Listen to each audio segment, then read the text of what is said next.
નમસ્કાર દર્શક મિત્રો, આપ જોઈ રહ્યા છો TV9 ઇન્ડિયા। હવે જોઈએ અગત્યના સમાચાર। 2 ઓક્ટોબર મહાત્મા ગાંધીજીની જન્મજયંતિ નિમિત્તે ઓલપાડ તાલુકાના પિંજરત ગામે જિલ્લા કક્ષાના સ્વચ્છતા ભારત દિવસની ઉજવણી। વન પર્યાવરણ રાજ્યમંત્રી મુકેશભાઈ પટેલે સ્વચ્છતા ઝુંબેશમાં જોડાઈ શ્રમદાન કર્યું। સ્વચ્છ ભારત મિશનના 10 વર્ષ પૂર્ણ થતા દેશમાં 2 ઓક્ટોબરે સ્વચ્છ ભારત દિવસની ઉજવણી। સમગ્ર સુરત જિલ્લામાં સ્વચ્છતા ઝુંબેશ। છેલ્લા 10 વર્ષમાં સ્વચ્છતા અભિયાનને સૌએ જન આંદોલન બનાવી સ્વીકાર્યું। 108 ગામોમાં સ્વચ્છતા ડ્રાઈવથી ઓલપાડ તાલુકો સિંગલ યુઝ પ્લાસ્ટિક મુક્ત બનશે। વન પર્યાવરણ મંત્રી મુકેશભાઈ પટેલ। જિલ્લા તાલુકા કક્ષાએ સ્વચ્છતા હી સેવા અભિયાન અંતર્ગત શ્રેષ્ઠ કામગીરી કરનાર સફાઈ મિત્રો કર્મયોગીઓને સન્માનિત કરાયા। બુધવાર 2 ઓક્ટોબરે મહાત્મા ગાંધીજીની જન્મજયંતિ નિમિત્તે મહાત્મા ગાંધીજીને શ્રદ્ધાંજલિ આપવા તેમજ આ વર્ષે સ્વચ્છ ભારત મિશનના 10 વર્ષ પૂર્ણ થતા કેન્દ્ર સરકાર દ્વારા 2 ઓક્ટોબરને સ્વચ્છ ભારત દિવસ તરીકે થઈ રહેલી દેશવ્યાપી ઉજવણીના ભાગરૂપે ઓલપાડ તાલુકાના પિંજરત ગામે જિલ્લા કક્ષાના સ્વચ્છ ભારત દિવસની ઉજવણી વન અને પર્યાવરણ રાજ્યમંત્રી શ્રી મુકેશભાઈ પટેલના અધ્યક્ષસ્થાને કરવામાં આવી હતી, જેમાં મંત્રીશ્રી અને મહાનુભાવોએ સ્વચ્છતા ઝુંબેશમાં જોડાઈ સુપ્રસિદ્ધ રામજી મંદિરની સાફ સફાઈ કરી શ્રમદાન કર્યું હતું। જિલ્લા તાલુકા કક્ષાએ સ્વચ્છતા હી સેવા અભિયાન અંતર્ગત શ્રેષ્ઠ કામગીરી કરનાર સફાઈ મિત્રો કર્મયોગીને સન્માનિત કરાયા હતા। આ પ્રસંગે વન પર્યાવરણ મંત્રીશ્રીએ જણાવ્યું હતું કે રાષ્ટ્રપિતા મહાત્મા ગાંધીજી સ્વચ્છતાના ચુસ્તાગ્રહી હતા।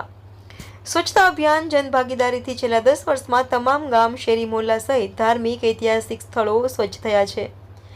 108 ગામોમાં સ્વચ્છતા ડ્રાઈવથી ઓલપાડ તાલુકો સિંગલ યુઝ પ્લાસ્ટિક મુક્ત બનશે એમ જણાવી મંત્રીશ્રીએ સૌને પ્લાસ્ટિકની બેગને બદલે જૂની પરંપરા મુજબ કાપડની થેલી ઉપયોગ કરવાનો ભારપૂર્વક અનુરોધ કર્યો હતો।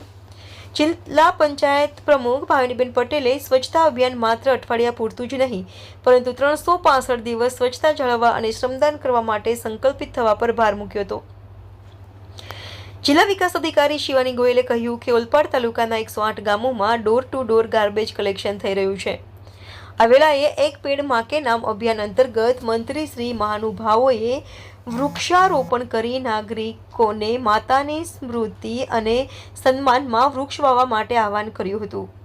આ પ્રસંગે તાલુકા પંચાયત પ્રમુખ નીતાબેન પટેલ, ઉપપ્રમુખ કિરણભાઈ, મહામંત્રી કિશનભાઈ, સંગઠન પ્રમુખ બ્રિજેશભાઈ પટેલ, સરપંચ પિયુષ પટેલ, જિલ્લા ગ્રામ વિકાસ એજન્સીના નિયામક MB પ્રજાપતિ, મામલતદાર, સંગઠન હોદ્દેદારો, આંગણવાડીની બહેનો, ગ્રામજનો ઉપસ્થિત રહ્યા હતા। તેમને સૌ ગામના દરેક ફળિયામાં શ્રમદાન કરી સ્વચ્છતા ઝુંબેશમાં સહભાગી થયા હતા।